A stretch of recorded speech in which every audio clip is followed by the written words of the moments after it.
Hello,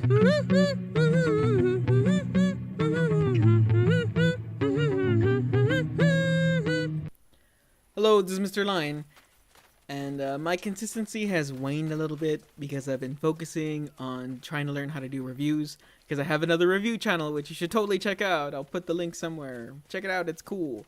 And I did one, or my most recent one, I just uploaded, is a Tomb Raider. So yeah, it's there too. Go check it out. It's pretty good.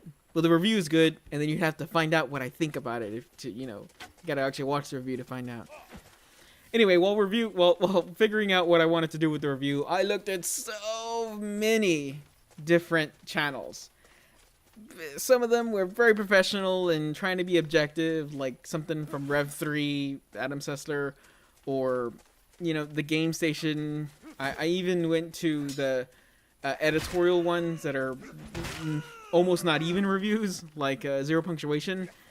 And then down to the depths of more along the lines of where I'm at review-wise. It's the people that are just starting off. It's so many of those. And I didn't really focus on the Tomb Raiders. Just watching to see what I agreed and didn't agree with. And for one, I decided pretty early on, I don't think that a grading system, 5 out of 5, 10 out of 10, or whatever, buy or don't buy, I don't think that's good, or I don't think there's any value to it. Because if you're paying attention to the review, you should pretty well know what I feel. And I don't need to reiterate. It's like I don't think I'm going to go beyond 6 minutes in my review. So for me to stop and say, you know what, it's been about 5 minutes and I want to make sure you've been paying attention. So let me summarize all of this in 2 or 3 words. No, the whole review is the point. So I respect my audience enough to see it and pay attention and mull it around in their mind a little bit like humans do. And in aggregate, if there's a whole group of people like on Amazon that all click 4 out of 5 or whatever and then add their little reviews on top of that, that can be useful. But individually, what I think or what any particular person thinks isn't worth much. Not in the form of a numerical representation. At least that's what I gathered while I was flipping through all of these reviews.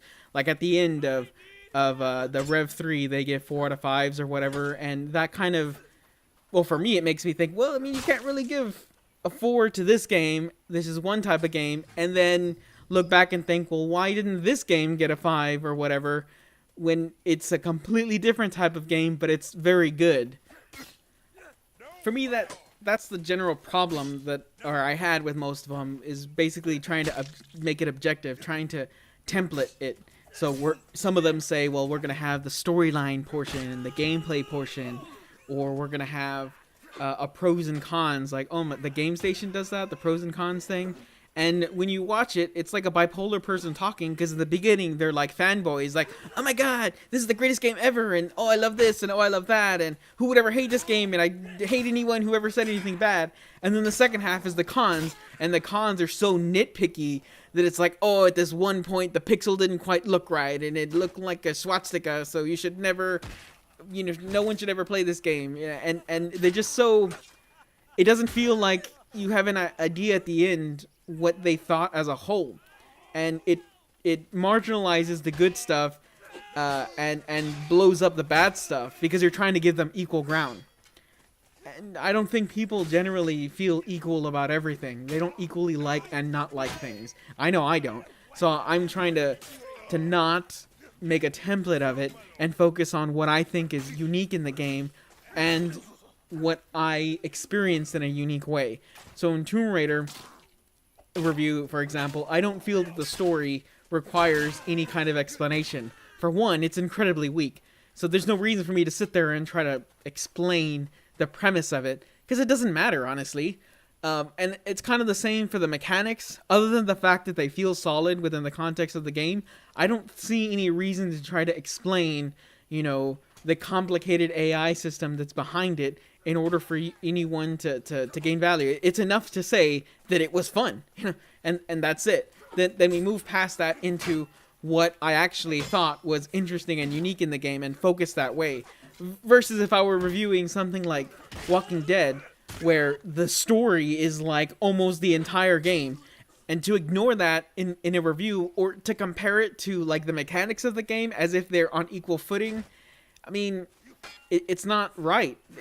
It's more about the story than it is about mechanics. Anyway, you should check out my review. I'll talk to y'all later. Bye.